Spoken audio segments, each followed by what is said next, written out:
This is episode 1 of my podcast, so welcome. Today we are going to talk a little bit about the projects that I am currently working on. We're also going to look at things that I have recently made, and then I'm going to talk a bit about some projects that I'd like to make in the future. If that interests you, then please keep on watching.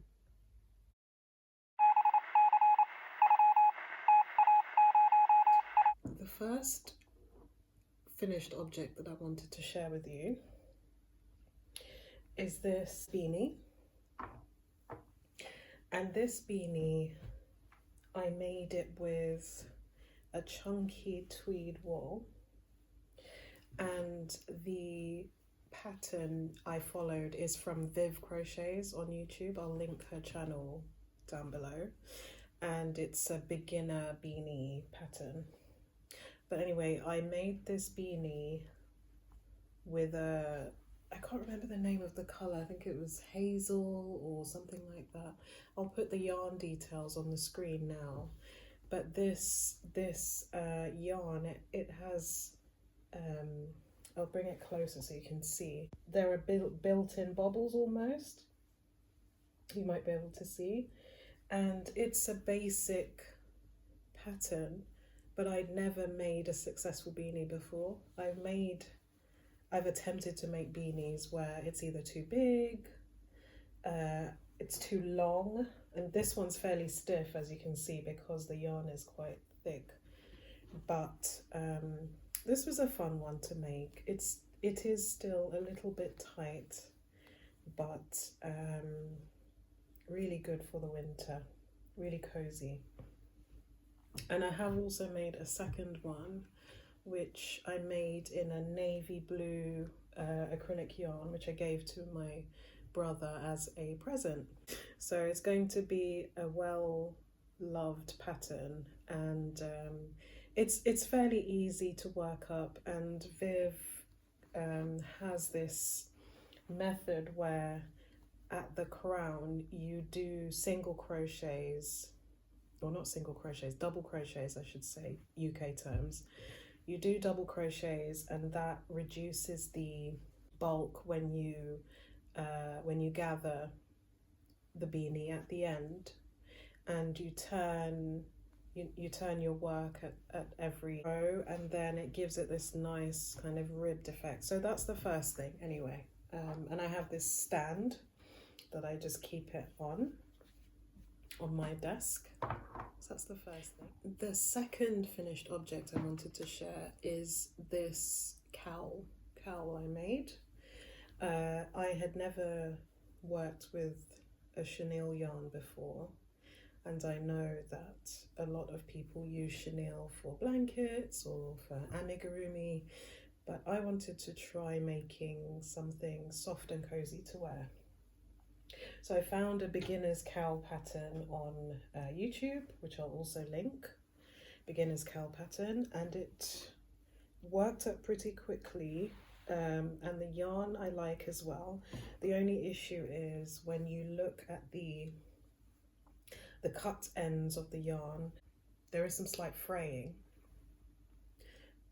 but otherwise it's been a really cozy piece to wear.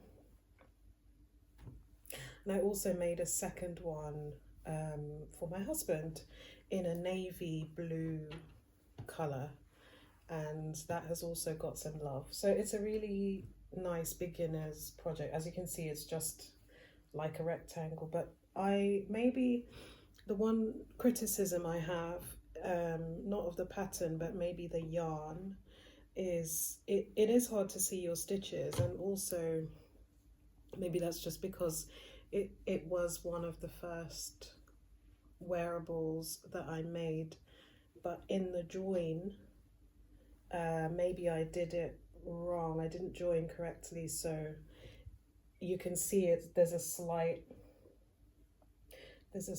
kind of what's the word? It's not straight, it kind of bows, but it's nice because it's slightly longer on one side, you can tuck it in. But I absolutely love this colour. I think it's called something like frog green or green frog. But that's the second thing. The third finished objects I wanted to share. One you may have seen in my recently uploaded video, but they are scrunchies. And I have made these crochet scrunchies. The first one I made was this. You can see the band or the hair bobble is absolutely huge, and it isn't the prettiest to look at in terms of that aspect of it, but it wears nicely. I've worn it a few times already, and I made it from this sheepies yarn that I got in Amsterdam, and it has I think it's like a red base, but it has a green halo, so it almost looks like you have worked with mohair or some other fuzzy yarn, but it's a really nice effect. I really like the colours of those there. You can see that. Really like the colours of those. So that's the first one I made, and then I made this one here with just a standard DK, and I put a mohair around the trim, so it's a nice fuzzy one. You can tell there's a theme here, but my favorite color is green. So yeah, I did this one with mohair. Then this one I did with a chunky yarn, but it is a chunky DK,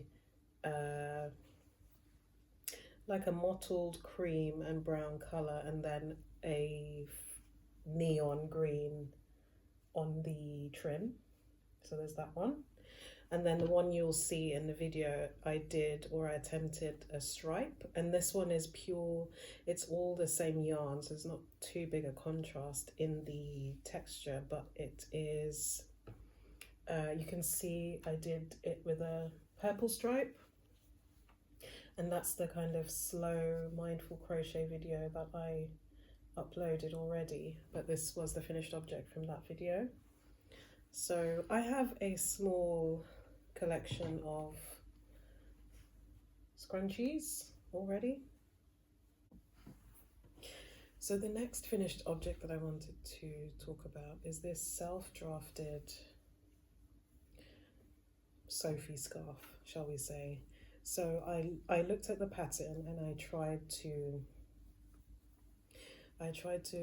make it up with guesses at the increases that she does in the pattern. I don't knit, but I have bought the pattern because I want to learn how to knit eventually, but for now I'm a crocheter, and I wanted to try making the scarf using yarns I already had. So this is made from 100% cotton, and then the middle, so the lighter green is just pure cotton, but the darker, more khaki colored green that you see in the middle, I held it with mohair I got from Hobie online. I just wanted to try giving it an interesting texture and color, but anyway, I don't think it looks more like a face mask, to be honest, but it does work as like a neckerchief. But I suppose I could also use it as a bandana for now. But anyway, that was just my first attempt. I have seen a couple of patterns online for small neck scarves done in crochet. So I will look into doing another one, but this was my finished object, my attempt at self-drafting. And this is done in double crochets, and then I just made up the increases as I went along. And then for the edging, which you'll see, I used the picot. So I did picot edging, which I absolutely love picot, these little bobbles, just to add some interest. So anyway, that's my little scarf, and that's the fourth thing I wanted to show you. I have made small things for now.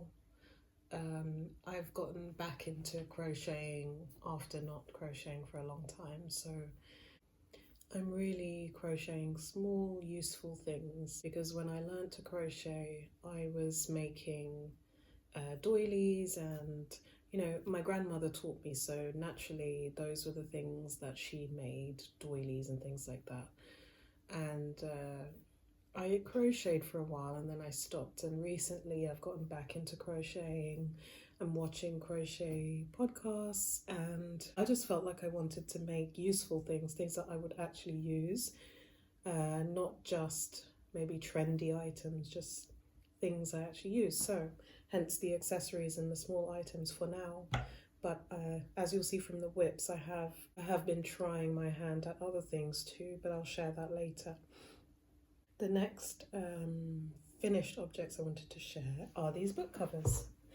So the first one I made was this one, and I made it accidentally too big because I did too many rounds in the square. However, it does fit hardback and larger books, so I currently have Butter by Asako Yuzuki. That's my next book to start, so it fits perfectly in here. But yeah, I did this all purely in DK yarn, granny squares, and joined them using a simple whip stitch and made a loop and a button. And there is a pattern that I found on YouTube which I will also share.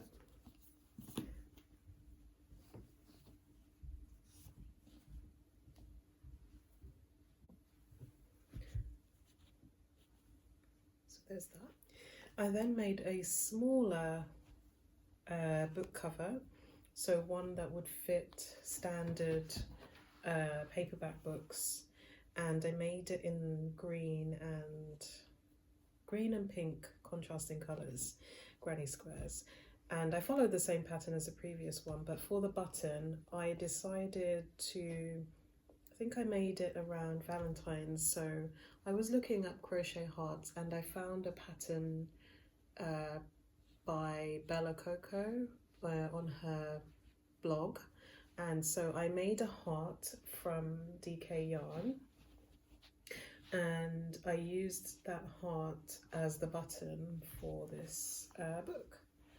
So yeah, that was the second, well, the one that I've kept for myself. I've also since made two other crochet book sleeves, and I've given them as Christmas presents, but I will flash up on the screen some footage of what they look like.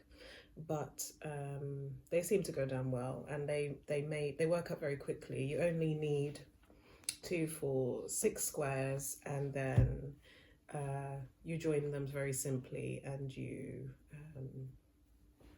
add a border and a button and a loop, and yeah, I think they're really cool. I plan on using them, you know, commuting to work, and then you can just put them in your bag and your book is protected from the rest of your life in your bag.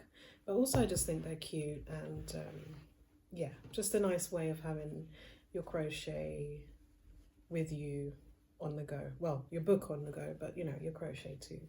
So yeah, and in this one I have The Birdcatcher by Gail Jones. So this is a recent, the current book that I'm reading, and quite intense themes so far, but I am persevering with it, and I'll see. I'm not sure if it will be a do not finish, but I'm intrigued so far. So that's the current read, and then Butter is in there to be read. So that is the final finished object I wanted to share. The first whip that I have is probably the longest whip, the oldest whip, and it is this, I won't call it scrap yarn because it's not really scrap, but it's this blanket, and it's the first blanket that I've been attempting to make, and I started it in 2013. 2023, and then I put it down for ages, absolutely ages. And in the last few months, since I've gotten back into the crochet flow, I have picked it up again, and I started it, and I'm looking at these colors, and I'm really not sure about the combo of colors that I picked, but I'm trying to, as you'll see, after the kind of lavender purple color, I started adding in you know, more neutral, muted tones. But yeah, I wasn't really sure about the blanket. I wasn't sure about the colors and how it's working up so far. But what I thought I could do to bring in all the colors is, so the point I'm at, and I'll do a photo or cutaway of what it looks like in what I've got so far. But what I've tried to do is add a round of granny squares all the way around the blanket, with in the middle of each of the squares with colors that feature in the blanket, so that it all ties in together and somehow brings some cohesion to this blanket. And also, thankfully, I've added a row of cream in between each of the colors, so I'm going to just start incorporating more cream into the blanket as we get towards the edges. And here's some of the squares that I have been making up so that I can go round, and it's purely it's random, really, it's random, and it's just a basic granny square. And I have so far done a round on 2 sides of the blanket, and it's just the granny stitch all the way around. So yeah, I've done that so far. As I said, it's a long-term whip, so whenever I'm sitting on the sofa, I might do a square or 2, but it's not something that I'm in a rush to finish. But there's so many new projects that I want to work on. I'd really like to kind of get this blanket finished so it can sit on the sofa for the summer, because it's not really it's not too thick anyway, but it's probably more of a decorative, bright, springy piece. So I'm hoping to finish this soon. But I actually really like the back. I don't know why I like the back stitches of granny squares sometimes, but yeah. Anyway, so that's the first whip. So the next whip I will show you is, so this is my first attempt at making a garment. So this whip is called, or it's a pattern called the Diablo vest, and it is a knitted, yeah, it's a crochet vest, guys, and it is by Petit Violon. I think that's the name of the designer, Petit Violon. I'll link it in the description. And I'm making this from 100% wool. I don't have much here. 100% wool, and then I'm holding it with some mohair that I got from Soster and Gren. So I have the bands here. Yes. So the mohair is this mohair blend, and it is 80% kid mohair and 20% nylon, so it's that one. And then the wool that I'm using is this Wendy wool, and it's the Wendy pure Aran wool, and yeah, and that's 100% British wool. So I'm using that, and I'm slowly working on this pattern. I'm really enjoying making it, actually. It's so satisfying seeing it being worked up, but it's essentially going to be a sweater vest. I'm hoping I can finish making it, sorry, for spring. it is wool, so it's going to be quite heavy. I suspect it might be too heavy to wear close to summer, but anyway, I may just wear it with a t-shirt underneath when it gets warmer. But that's my plan anyway for this one.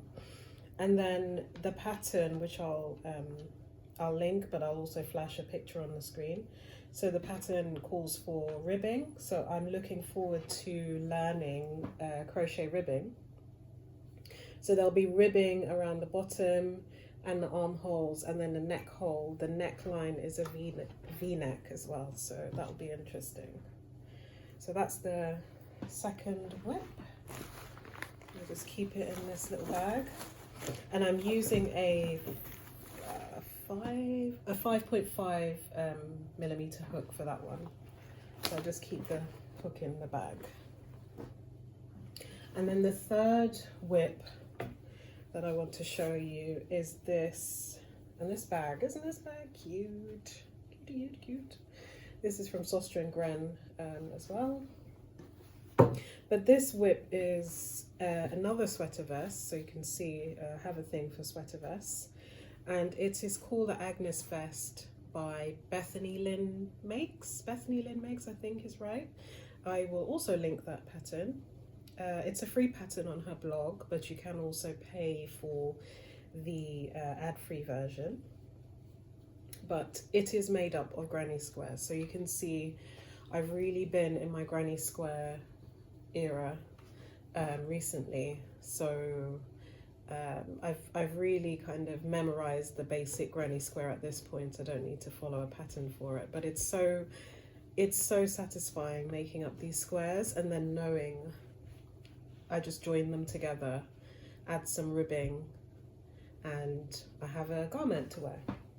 So I'm using this absolutely gorgeous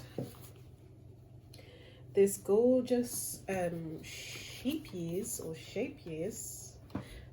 yarn, and it is the Stonewashed XL line by Sheepyees, and it's Aran weight. So they do have exactly the same Stonewash line, but just a DK weight, but this is the Aran one. So it's going to be somewhat chunky, and I'm really looking forward to wearing it, to finishing it. And here are all the colors. So I'm really just using these 4 colors, as you can see. And yeah, I can't actually remember how many squares the pattern calls for, but I have a way to go, and maybe I'll be finished by the next podcast, and then I can show you my finished object. But yeah, what I'm trying to do is do like a bit of an assembly line with making up the granny squares, so doing a couple of middles, then centers, and then working methodically rather than making up one square at a time. But anyway, that is that whip. So next I wanted to share with you some acquisitions. So the first thing I have is this book, and I got this from my local library, and it is called Easy Stuff to Make with Fluff by Gillian Harris. The reason I got that is because I have, and this isn't all of it, this is definitely more of just the neutral colours, but I have a small amount of felting wool or carded wool, I'm not sure exactly how you'd call it, felted wool, wool tops, carded wool, and I actually got this from Wild of Wool. And I don't, I'll show you. So this is what it looks like. It's not quite yarn, it's the pre-yarn, the pre-yarn stage, wool tops. But the reason that I got this was because I have a weaving loom, which I'll probably show a bit later. I made some hanging tapestries out of the carded wool or the wool tops with other things other yarn and pieces on my loom, and I just ran to get an example to show you. So this is one of the ones that I had made. So you can see here I used various different yarns and wool tops, and so they're hanging tapestries, by the way. You probably can't see very well, but here you go. Yeah. So they're hanging tapestries. So I made this with my loom, and I had a load of, and I still have a bit of this in my stash. So I'm counting this as part of my yarn stash. And I was looking for additional ways that I could use the carded wool aside from using it in my weaving. So I found this book in my local library, and it has some really interesting projects. So one of the things I want to use it to make are some pom-poms, which I might attach to some of my finished objects, or for example the blanket I showed you. So I can make pom-poms. There is like embroidery projects for the home, or using the fluff. So I'm looking forward to that. And so these are not recent acquisitions, but the book is, because it's an idea, and I'm pretty sure that I can find some other ideas online as well. So that's another acquisition. The next thing that I acquired recently is this fabric that I got from my local haberdashery shop, and it's this really nice, I want to say beige, it's a kind of beigey white striped cotton fabric. I really absolutely love it. You can imagine like shirts or something being made of this fabric. So it's 100% cotton, fat quarter, I believe. Yes, fat quarter. And I got this because I wanted to try making a hand-sewn project bag with it. And I wanted to make a hand-sewn project bag and do some embroidery on it. And then I also came across this in Soster & Gren. So I came across this block printing ink. And I also have some old block prints that block print stamps, which I'll, let me grab one. So I just went to grab this. So I also have some old block printing stamps in my craft stash. So they're here. And I just thought that it might be interesting to try stamping with this. Now, I contacted Soster & Gren recently to ask them, how do I set this ink? And, you know, because there aren't any instructions on here about using this block printing ink. However, I come to understand that this, I think they said you can use it with lino cuts, and they sent me a link to a project with lino cuts, but I don't think it's for fabric. Anyway, I'm still going to try using it on a piece of scrap. I have some other scrap fabric, so I might even take a small you know, cut of this and attempt it and see how it works, how it sets, and if it can be washed, and then I will use this to make a project. So this is kind of like an acquisition / future project, but this is all stemming from this one piece of fabric, and then the ink, and then the stamps. The idea has come together, so stay tuned. That may be on a future video. Next acquisition, a recent acquisition, is this cotton, 100% cotton 8/4, and I think that's, the number is to do with the strands of cotton that make up the yarn. But anyway, this is from Soster & Gren. I'm not sure of the name of the colour, but I think it's 1125. There's some stamped colours on there, so I think that's what it is. And I got it in this kind of khaki, it's a khaki brownish colour, and I bought 3 balls, so that's 300 That should be 100 gram for each ball. Am I making this up? Where's the grams? It is, no, so it's 50 grams, sorry, 50 grams a ball.